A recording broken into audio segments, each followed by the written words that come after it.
Selamat pagi Dusana Ranah Minang Kasadonyo, Baka Bahariko, semoga selalu sehat dan tetap semangat. Kami kembali hadir untuk Anda dalam Berita Padang bersama saya, Ruri Putra Ananda.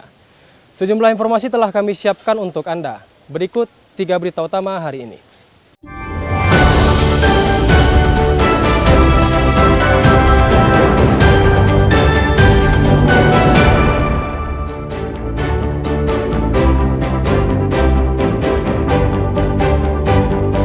Bus antar kota antar provinsi, panen penumpang yang hendak kembali ke daerah masing-masing usai libur panjang.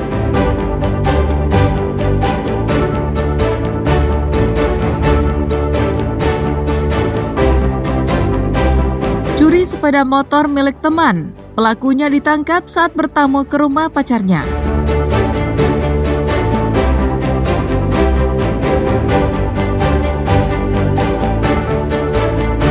Alek Bakajang, tradisi unik di negeri Gunung Malintang 50 kota yang berumur ratusan tahun.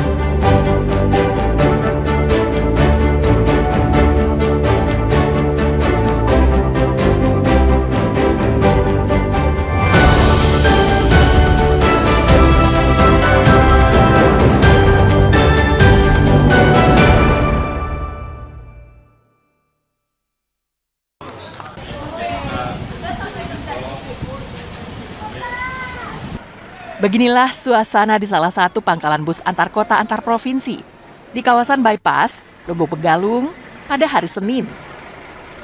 Saat arus balik Lebaran, para penumpang memadati pangkalan bus ini untuk kembali ke daerah tujuan masing-masing.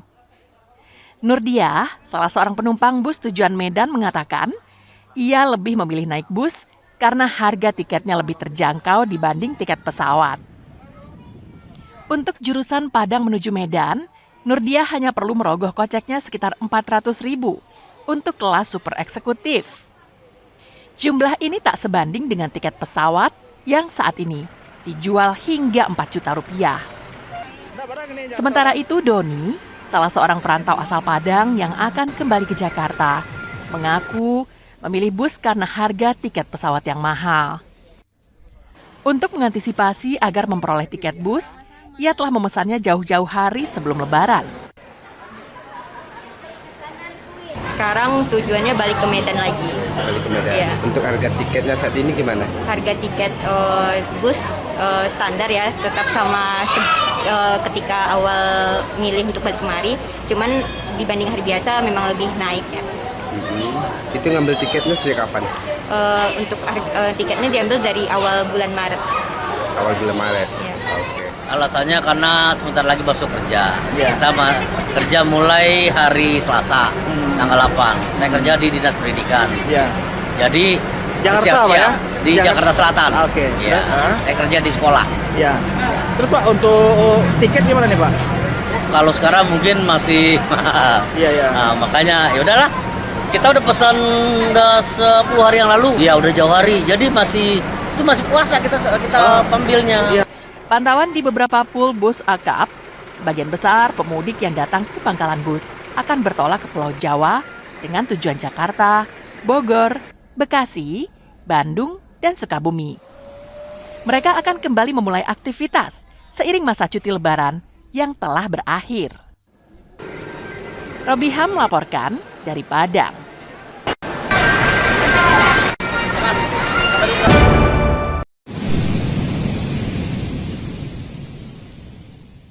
Banjirop akibat pasang air laut tidak hanya terjadi di Pantai Padang, tapi juga di Pantai Pasir Jambak, Koto Tangah, pinggiran Kota Padang.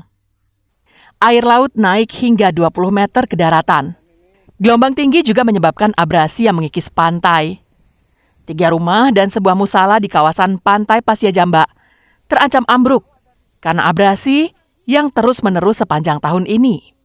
Abrasi pantai sekitar 500 meter ini, selain merusak rumah, juga merusak pohon cemara laut yang terletak di bibir pantai. Salah seorang warga yang terdampak berharap agar pembangunan Batu Grip bisa dipercepat pelaksanaannya oleh pemerintah.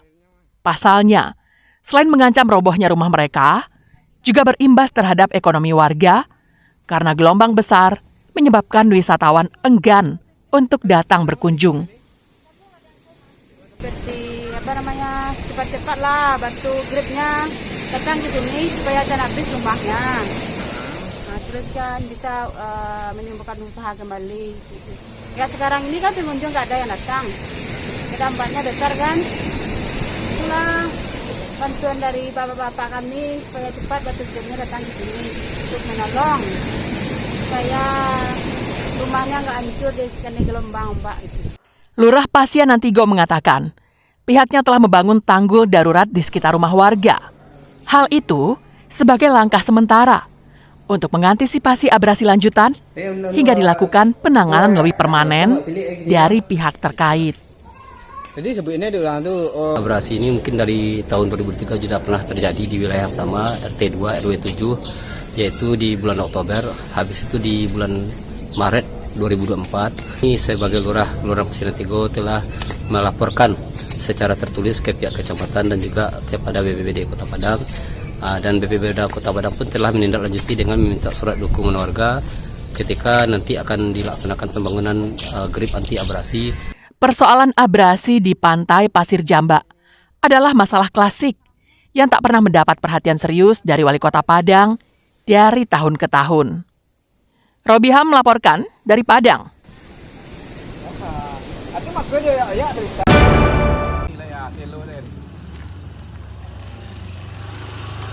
Meski memiliki potensi yang sangat bagus, pelaku usaha pembuatan pisang salai di Nagari Kotobaru Simalanggang, 50 kota, mengaku terkendala dengan permodalan. Sehingga produksi yang dihasilkan per hari dan per pekannya juga terbatas. Padahal mereka bisa menghasilkan 100 kg pisang salai per minggu. Saat ini, harga jual pisang salai cukup tinggi, yakni mencapai Rp45.000 per kilogramnya. Penjualan pisang salai yang diproduksi umumnya dititipkan di berbagai tempat penjualan keripik atau tempat penjualan oleh-oleh. Dengan modal yang terbatas itu, pelaku usaha menyebutkan mereka hanya bisa membeli bahan baku dengan jumlah yang terbatas pula. Pelaku usaha berharap adanya bantuan modal dan peralatan dari pemerintah. Selain terkendala masalah modal dalam pengembangan usaha, produsen pisang salai juga membutuhkan bantuan berupa peralatan penjemuran pisang yang telah selesai dipotong. Sebab jika harus mengajukan pinjaman kepada perbankan, mereka mengaku tidak mempunyai agunan sebagai jaminan. Sehingga kebanyakan dari tahun ke tahun, usaha pisang salai masyarakat tak kunjung berkembang. Minat pembeli bagus lah Pak. Terkendala kami bahan Pak. Kalau pengelolaannya setiap hari bisa 100 nyampe Pak. 100 kilo per minggu. Kalau modal cukup kan bisa setiap hari itu dibongkar, nah bisa 100. Cuman yang kami butuhkan modal Pak. Modal ya. Agar usahanya tidak terhenti kan, mencari bahannya setiap hari bisa lancar. Pelaku usaha pisang salai berharap adanya perhatian dari pemerintah maupun pihak terkait agar mereka bisa meningkatkan jumlah produksi yang hanya belasan kilo per hari menjadi puluhan bahkan ratusan kilogram, termasuk memperluas pemasaran. Sejatinya, kasus ini harus menjadi perhatian instansi terkait.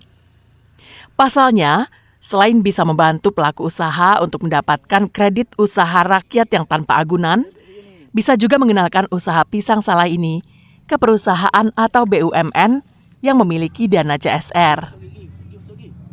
Ikhlasul Ihsan melaporkan dari 50 kota. Biasalah. Pemasaran lai, pisang lai koncang.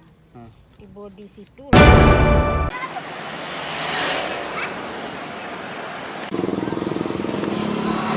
Salah satu yang menjadi fokus pemerintah Kabupaten Pesisir Selatan untuk menambah pundi-pundi pendapatan asli daerahnya adalah berupaya untuk meningkatkan kunjungan di kawasan wisata pesisir selatan, terutama di Pantai Carocok dan kawasan Mande. Berbagai cara dilakukan agar dapat menarik pengunjung untuk berwisata di pesisir selatan. Mulai dari melakukan pembenahan dari seluruh infrastruktur hingga mendatangkan artis lokal. Terbukti, hingga hari ke-6 Lebaran, terlihat pengunjung semakin memadati kawasan Pantai Carocok, bahkan hingga malam harinya.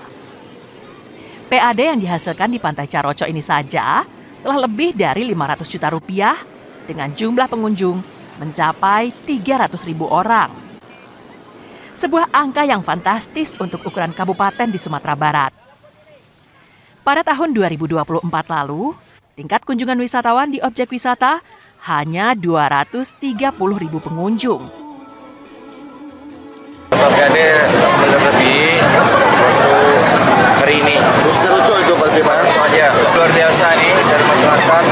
Sangat berterima kasih sekali karena restoran-restoran penuh, warung-warung laku, homestay, hotel-hotel semua penuh ya. Nah, mudah-mudahan ya bagaimana daya tarik orang nanti kita bangun pariwisata di selatan ini jadi orang nanti bukan sumber saja bahkan Indonesia nanti akan datang ke sini kalau kita buat pariwisata yang unik yang tidak ada di Sumatera Barat, ada di Selatan.